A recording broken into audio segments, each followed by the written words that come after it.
বন্ধুরা আজকে আমি বানিয়ে দেখাবো পুঁই পাতার বড়া। এগুলো ডালের পাতেও খেতে পারবেন বা বিকেলবেলা স্ন্যাক্সের সাথেও খেতে পারবেন। দেখুন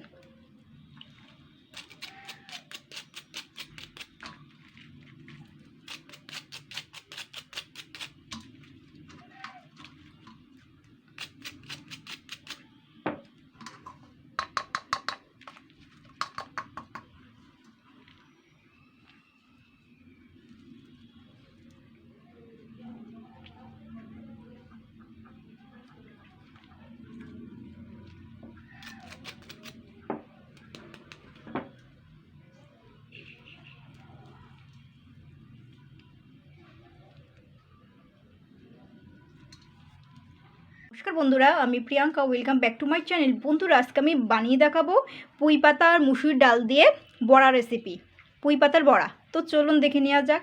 তো এখানে দেখুন বেশ খানিকটা কিন্তু আমি পুঁই পাতা নিয়ে নিয়েছি। তো এই পুঁই পাতাগুলো ভালো করে আগে ধুয়ে নিয়েছি, ভালো জলে অনেকবার করে ধুয়ে নিয়েছি। তো এগুলো আমি কুচিয়ে নেবো পুঁই পাতাগুলো। আর এখানে আমি মুসুর ডালটা আমি ভালো করে ভিজিয়ে রেখেছিলাম আর কি 5-6 ঘন্টা। ভালো করে ভিজিয়ে রাখতে হবে কিন্তু মুসুরির ডাল। আপনারা চাইলে ছোলার ডাল বা বেসন দিয়েও করতে পারেন, তবে মুসুর ডাল দিয়ে করলে কিন্তু হেভি সুন্দর লাগবে খেতে। তো এখানে 150 গ্রাম পরিমাণ মুসুর ডাল আছে, আর এই পুঁই পাতাটাও ওরকম 150 গ্রাম আছে। চেষ্টা করবেন যে মুসুর ডালটা একটু বেশি নেওয়ার। তো আমি 5-6 ঘন্টা ভিজিয়ে রেখেছিলাম। তো এটা পুরোপুরিভাবে ভালোভাবে ভিজে গেছে। তো এটাকে আমি পেস্ট করে নেব। তো মুসুর ডালটা ভেজানোর পরে কিন্তু ধুয়ে নিয়েছিলাম 4-5 বার, তারপরে পেস্ট করতে হবে। মানে 4-5 বার মুসুর ডালটা ধুয়ে নিতে হবে, তারপর পেস্ট করে নিতে হবে। তো এবার আমি মুসুর ডালটা যা আছে সব পেস্ট করে নেব। তো আপনারা চাইলে মিক্সিতেও করতে পারেন, আবার শিলে ফেলে বেটে করতে পারেন। তো আমি মিক্সিতে একেবারে করে নেব তাড়াতাড়ি হওয়ার জন্য। জল ছাড়া সামান্য একটু জল দিতে পারেন, তাই বলে বেশি না, যেহেতু জল দিয়ে ভেজানো ছিল তো 5-6 ঘন্টা। এটা পেস্ট করার পর আমি কিন্তু পুঁই পাতাটাও কুচিয়ে নেবো ভালো করে। তো বন্ধুরা এখানে আমি 7-8টা রসুনের কোয়া নিয়েছি, এগুলো আমি এর মধ্যে দিয়ে দিচ্ছি, একসঙ্গে পেস্ট করে নেবো, তাহলে ভালো লাগবে খেতে। আদা না দিলেও চলবে, রসুনটা দিলে ভালো হয় আর কি। তো দেখুন আমি পুঁই শাকের আমি শক্ত ডাঁটাটা আমি আর কি দিচ্ছি না, এটা দিলে অসুবিধা আছে, মানে এটা ভালোভাবে ফ্রাই হবে না। সেজন্য মোটা ডাঁটাটা আমি কিন্তু বাদ দিয়ে দিচ্ছি, অবশ্যই বাদ দিয়ে দেবেন। এটা আপনি এমনি আলু চচ্চড়ি, ডাল চচ্চড়ি, বাড়িতে যদি তরকারি হয় তো সেটা কিন্তু ওর মধ্যে তরকারির মধ্যে দিয়েও দিতে পারেন, এটাকে আর কি রান্না করতে পারেন। ফেলে দেবেন না জানো, তাই বলে খাওয়ারই তো জিনিস। তো এবার আমি পাতাগুলো নিয়ে নিচ্ছি, সুন্দর করে কুচিয়ে নিয়েছি। আর আমি এখানে দেখুন পেস্ট করে নিয়েছি রসুন আর মুসুর ডালটা, এই দেখুন ভালো করে পেস্ট করে নিচ্ছি। এটা আমি নিয়ে নিচ্ছি সামান্য, দেখে নিশ্চয়ই বুঝতে পারছেন, সামান্য একটু জল দিয়ে আমি আর কি রসুনটা দিয়ে বেটে নিয়েছি, এই পেস্ট করে নিয়েছি। তো ডালের পেস্টটা নিয়ে নিয়েছি। এবার আমি এতে বেশ কিছু কিছু উপকরণ আবারও অ্যাড করব। এখানে কুচানো পেঁয়াজটা দিয়ে নিচ্ছি, ভালো করে কুচিয়ে নিতে হবে পেঁয়াজটা। আর এখানে নিচ্ছি দেখুন সামান্য একটু বিট নুন, চিনি আর লঙ্কার গুঁড়ো, খুবই সামান্য পরিমাণে দিয়েছি। আপনারা চাইলে ঝালের পরিমাণটা, চিনির পরিমাণটা বাড়িয়ে বা কমিয়ে নিতে পারেন। আবার এখানে একটুখানি ম্যাগি মশলা অ্যাড করব, ম্যাগি মশলাটা কেটে নিয়েছি, এবার আমি দিয়ে দিচ্ছি। এটা দিলে আর কিছু দিতে লাগবে না, এটা এত সুন্দর লাগবে খেতে। দেখুন অর্ধেকের ওপরে দিয়ে দিচ্ছি, আপনারা চাইলে পুরোটাও দিতে পারেন। আর বিট নুন ব্যবহার করছি, দিয়ে এবারে আমি এইগুলোকে দিয়ে সবগুলো আমি একসঙ্গে মেখে নেব। পুঁই পাতা ভালো করে আগে মেখে নিতে হবে। তো দেখুন এগুলো আমি ভালো করে মেখে নিয়েছি। এবার আমি একটু ময়দা অ্যাড করছি, জাস্ট 2 চামচ। ময়দাটা দিলে কোটিংটা ভালো হবে।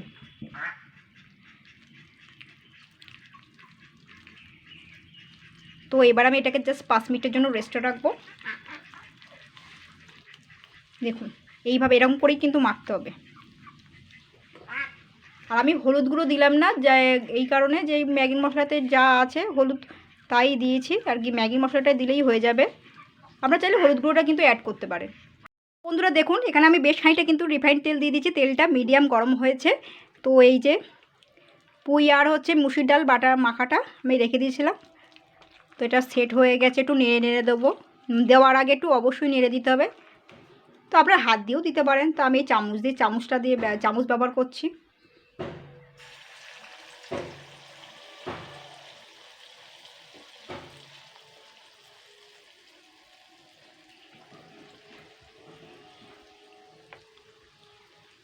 একটা একটা করে দেবো, যেহেতু ছোটো কড়াই তো ওই জন্য। আপনারা চাইলে চড়ো কড়াই হলে বড় দুটো করেও দিতে পারেন।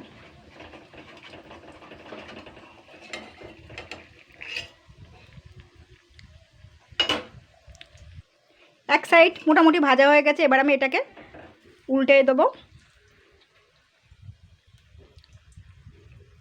এরকম গোল্ডেন ব্রাউন করে করে ভাজতে হবে কিন্তু এক একটা বড়া।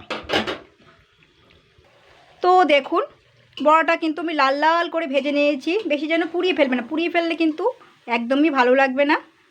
তো আমি এবারে তেল ঝরিয়ে তুলে নেব। এবার আমি আরেকটা দেব, সাইডে রাখলাম। আবার ব্যাটারটা একটু নেড়ে চেড়ে এইভাবে দেব।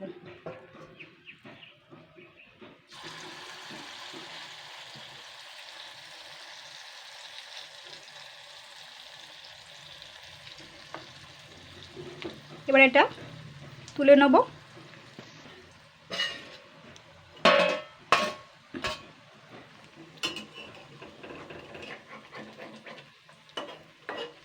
এটাকে আমি উল্টিয়ে দেবো।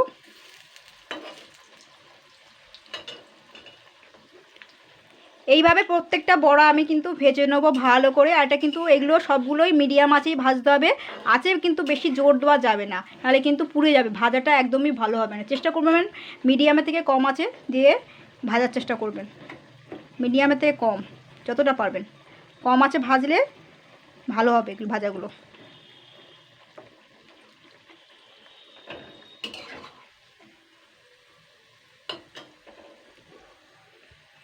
দেখুন পুঁই পাতার বড়াগুলো কিন্তু খুব সুন্দর হয়ে গেছে, আর খেতেও কিন্তু অসাধারণ। তো উপর দিক থেকে একটুখানি বিট নুন ছড়িয়ে দেবো, এই যে হালকা করে একটু বিট নুন ছড়িয়ে দিচ্ছে, ব্যাস। তো এগুলো ডালের পাতাও খেতে পারবেন, শুধু খেতে পারবেন। তো এইভাবে বানিয়ে ফেলবেন পুঁই পাতার বড়া।